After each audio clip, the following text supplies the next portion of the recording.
Al Jazeera podcasts. Today, when war becomes content creation. They are conducting a genocide now with glee. They're setting their atrocities to music, putting them on catchy reels on TikTok. A new film by Al Jazeera's investigative unit examines the war on Gaza through the social media accounts of the soldiers carrying it out.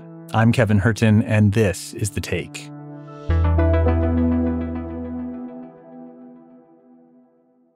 Social media might not be real life, but through what we post, we curate our own versions of reality, what we want others to see. So what does it tell us when Israeli soldiers are willingly, and in some cases gleefully, posting videos of themselves committing what many experts consider war crimes? This was a crime committed in plain sight. It was a crime that Israeli soldiers posted videos about as they did it. Israeli politicians announced it beforehand. The Israeli public and Israeli media cheered them on. I'm talking to my AJI unit colleague, Richard Sanders, and he's the director of a new film simply called Gaza. So, Richard, this film does, I think, an excellent job chronicling this horrible year in Gaza. And one of the ways it tells this story is through the social media posted by the men and women doing the fighting. Can you lay out a few examples from the film, evidence of Israeli soldiers and citizens seemingly relishing the suffering of Palestinians? I mean, it's really there throughout the videos that you see. One of the things that is absolutely remarkable about the videos, well, firstly, that they're posting them at all, and that they're allowed to post them, that the high command doesn't seem to be bothered about the fact that they're posting them. And then the content. I mean, in a way, I'll talk briefly about what they don't show, which is combat. There's almost, you would think soldiers who are posting things online and you know, trying to get clicks and so on, what you would see lots of is combat and interaction with the enemy. There is very, very little of that. There's a fair few videos where we see soldiers expending an enormous amount of ammunition.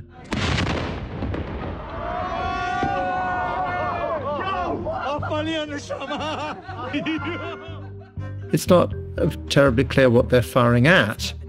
And for the most part, it's pretty clear that there's no incoming.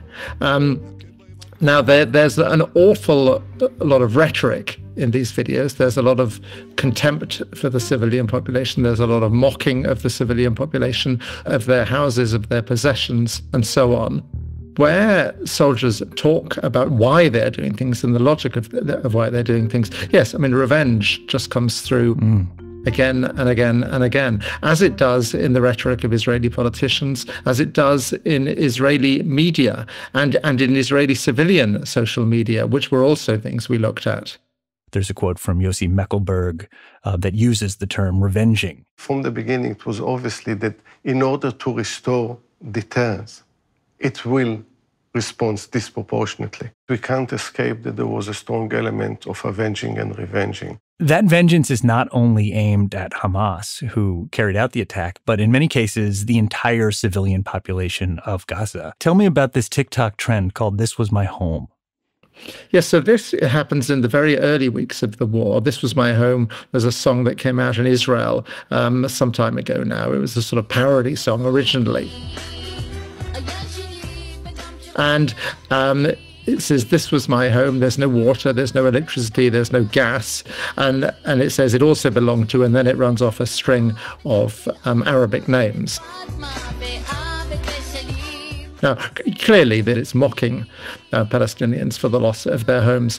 And Palestinian and Israeli civilians dressed up as caricatures of what they perceive Palestinians to look like, to sing this song. And there were thousands of these online.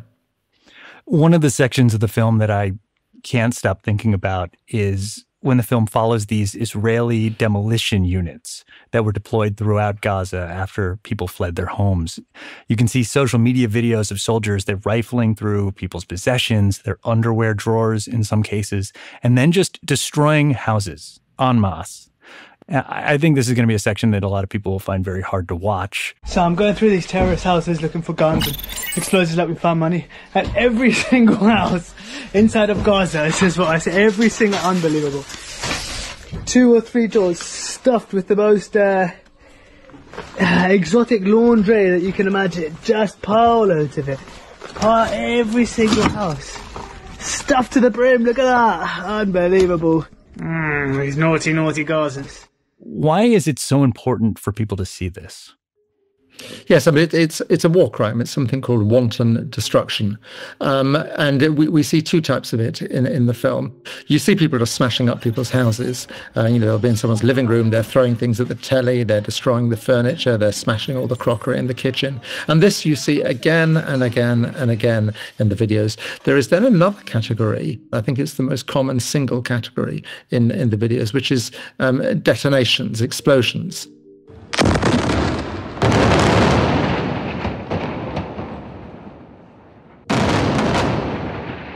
One soldier actually says, we have become addicted to explosions. Now, if you actually look at them, you can see they film themselves rigging these buildings for explosion, for detonation, which in itself tells you they're rigging up empty buildings. Also, they're using very large anti-tank mines. People who know more about this than me tell me that they're blowing up these buildings to a degree for effect. They're competing to see who can get the biggest bang. And this we see over and over again, and in places where it is impossible to see a military logic for it. In particular, we chronicle the total destruction of one particular town, Gaza, which is just to the east of Khan Yunis, close to the fence. It was perceived as having played a role in the attack on the kibbutz of Ney Alvarez, which lies just across the fence from it. The 8219 Combat Engineering Battalion entirely destroys this town. We got a mission, Garan Commando Gimel Company. Destroy the terrorist village, Kirbet Gaza, from where they went to Nor-Oz to kidnap, murder, rape. We went joyously to annihilate the village of the Nazis. We worked hard for 2 weeks. We blew up the entire village. We have photos and footage at the end of it, and there's hardly a building standing. Yeah, I mean, you talk to a lot of human rights and war crimes investigators. What was their reaction to some of this footage? Well, they were horrified. This footage breaks every norm of the treatment of detainees or the treatment of prisoners of war. It breaks every accepted standard, practice and norm. And also, it's the sheer sense of impunity, because they're not only putting the footage up there, they're putting up their own commentary and explanations. Now, if you take Kibbutz Gaza as as a case study, they're quite open. The motivation is revenge. The reason is revenge. Now, this is a war crime, pure and simple. You got, even if it was the case that people are responsible for the attack on Ney Alvarez came from that town, you can't do collective punishment. You can't entirely destroy a town. I think with Kibbutz Gaza, there's an element to which as well they are expanding the buffer strip along at the edge of the Gaza Strip. So you will see there is a whole strip of land where they have destroyed everything. But again, you can't justify that under international law either. Yeah, I mean, the northern part of Gaza, there's just nothing left. And this shows you how that came to be. It wasn't by accident. It was deliberate. So, Richard, this documentary raises what I think are very important questions about Israel's objectives in the war and the command it has over these soldiers. I mean, these videos, it bears repeating that nothing about this is normal. Soldiers posting what many experts in the documentary have called, war crimes, that's not normal. I'm wondering what surprised you more, the impunity that some of these soldiers clearly feel, or the lack of military discipline that they're showing? In a way, what surprised me the most was the reaction of the West. The lack of discipline, the sense of impunity that Israeli soldiers feel. I think we've all been aware of that for a long time. The degree to which the high command either cannot see or does not care how damaging these videos are for the reputation of the Israeli army.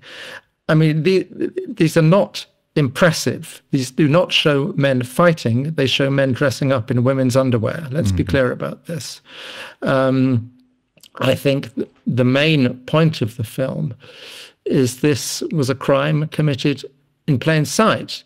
We have this thing in the West, and certainly in Britain and America, where pundits like to stress how complicated the situation is, how nuanced it is. And I think part of the point of the film is saying, listen to Israelis themselves. They don't seem to think it's complicated or nuanced. The film documents families in Gaza who are forced to leave their homes. They're being corralled into what they, I guess, thought would be safe zones, but they would soon find out that almost nowhere is truly safe in Gaza, even hospitals. So in addition to examining social media of Israelis, the film also uses social media of Palestinians, including a young journalist named Mohammed al-Helou, who found himself trapped in Gaza's second largest hospital as it came under attack.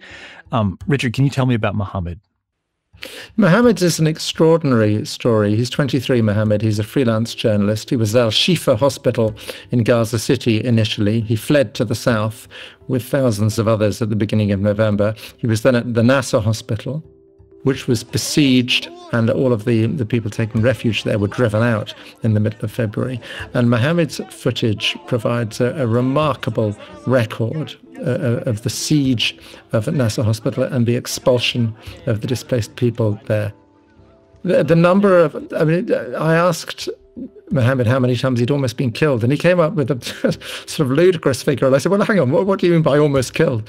So he started to tell me, and it was true. I mean, he had narrowly escaped death so many times, and we actually see it in the film. A couple of occasions, he's shot by a sniper. During my coverage, a bullet hit me, fired by a sniper. But I'm okay, thank God. It only hit the press jacket. Thank God. Great start to the day. The sniper actually manages to hit the thing that says press on the back of his press jacket.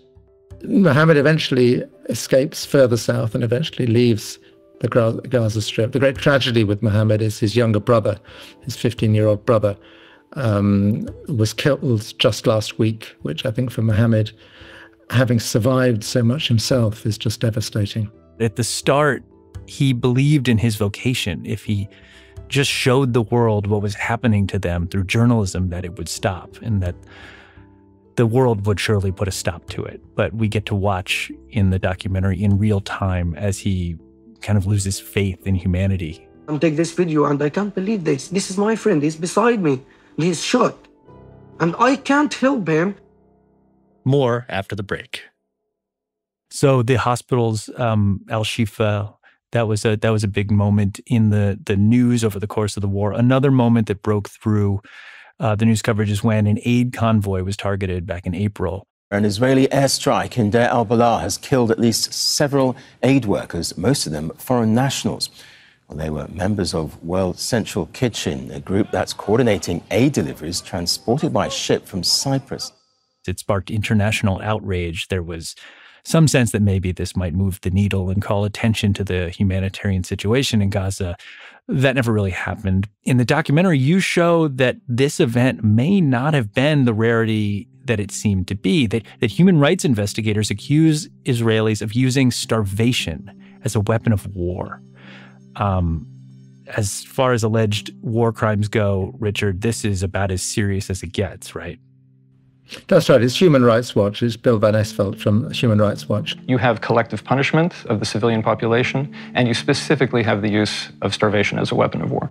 I mean, normally in these conflict situations, what aid organizations do is they deconflict. They contact the military authorities and say, look, we're going to be at this place, these coordinates at this time.